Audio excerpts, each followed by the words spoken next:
Posted by you/embarrassed_bit_8909. My husband is a transgender man, and we've always wanted to start a family together. I have a huge fear of pregnancy, so he offered to carry the baby. It was an intense process. He had to stop taking testosterone for a long time, but he was amazing throughout the entire journey, and I did everything I could to help him feel more comfortable. None of my family knows that he is transgender. They're homophobic, transphobic, basically all the phobics, but our friends know. He posted an ultrasound to his private Instagram, not realizing that my sister follows him on a burner account.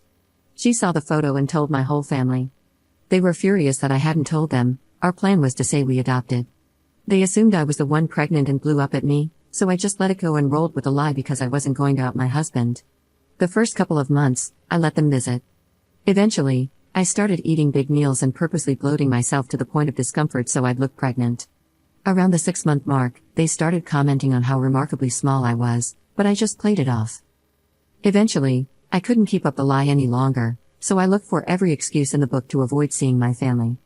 I turned down offers for baby showers, gender reveal parties, anything that would require us to be around them.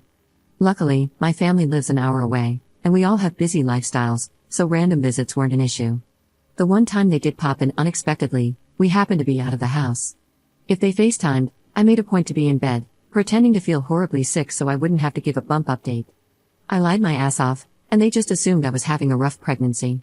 My husband gave birth a year ago, went straight back on testosterone, and now we're happier than ever. My family has met our daughter, and they absolutely adore her. A week ago, after an argument between me and a friend, that friend decided to out my husband to my family by sending them proof. They created a group chat with everyone, posted screenshots, and shared the whole story. Then they added, "I'll leave you all to discuss," left the chat, and blocked both me and my husband. In a transphobic rage, my mother raced to my home and practically beat down my front door. It wasn't pretty. I had to call the cops. I've been disowned, but that hasn't stopped the daily calls and texts from my parents, aunts, uncles, siblings, and others, leaving hateful transphobic slurs on my voicemail and other cruel messages. Yesterday, I ended up crying to a friend, who told me I should have been honest with my family from the start, as it might have saved me a lot of heartache. They suggested that I could have said we miscarried and then claimed we adopted later. I'm not happy with how things turned out, and I just feel so sad now. Maybe it was wrong to lie to my family, but at the time, I felt like I had no choice. Edit. My husband has always encouraged me to maintain a relationship with my family, though it was mostly for his sake. Personally, I mentally checked out years ago. When they met him, they welcomed him with open arms and treated him like a son. Yes, it was conditional on their assumption that he was cisgender, but we never intended for them to find out otherwise. He felt a familial love he's never experienced with his own family, which is why I kept my relationship with my parents at his request. If it weren't for him, I most likely would have cut them off a long time ago. I'm sad that this has happened, but most of my sadness is for my husband rather than for myself.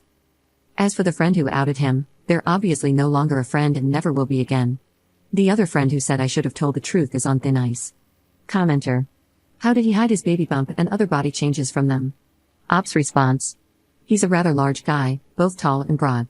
Beneath baggy clothes, it was hard to tell he was pregnant until around the 7-month mark. He looked bigger up to that point, but he didn't look visibly pregnant, if that makes sense. Commenter. What was the fight between the ex-friend about? Ops response. The fight was about them becoming homeless and us not being able to help as much as they would have liked. They failed to pay their rent and wanted to move in with us because they were being evicted. I said no because this person is unstable and drinks to the point of getting physical. Instead, I offered to help them find government housing for low-income earners, but that wasn't enough. They asked for money, and we said no. I'm fairly certain they were intoxicated when they created that group chat. Update 1 day later. I got caught up in some other stuff outside Reddit for a few hours. First, thank you all so much for the overwhelming amount of support and care. I wish I could reply to everyone. Y'all are right that my husband is one tough cookie, and he's too wonderful for his own good sometimes. Second, my apologies to all the transphobes who were upset by my post. It must be horrible being so fragile. Get well soon. Third, after reading all of your comments, my husband and I decided that moving will be the best thing for us. It's scary because it's such a big change, and we'll be in an unfamiliar place, but we're looking forward to living in a more LGBTQIA+ friendly area. I've asked a friend to call in a welfare check on this ex-friend since they are technically missing, but I'm washing my hands of this whole situation and anything to do with this person. Again, thank you all so much for the love and support. Second update 3 months later. Hi all, it's been over 3 months since my post blew up on Ida. I messaged the mods for approval to provide an update, but unfortunately, that wasn't possible due to the controversial nature of my original post, which I completely understand. Firstly, thank you all for the support. I was absolutely blown away and never expected my post to gain as much attention as it did. Secondly, my husband, baby, and I are safe. We moved about 3 hours away from our old place, and we're very happy. We have much more space, which is both a blessing and a curse. It's a blessing because I finally have room for a home studio, and my husband has enough space for a workshop. It's a curse because there are more rooms to clean. The baby is thriving, and we've made new friends, including some with babies around the same age as ours. My husband and I miss my family despite everything that has happened. We've cut contact, and I don't know if we'll ever be ready to reestablish it. It hurts, and it sucks, but I know it's for the best. My sister has tried reaching out, but my parents are too stubborn. Now, onto an update about our friend who outed my husband. I did end up calling for a welfare check on them, as nobody had heard from them for over a month, and none of our friends wanted to call it in themselves.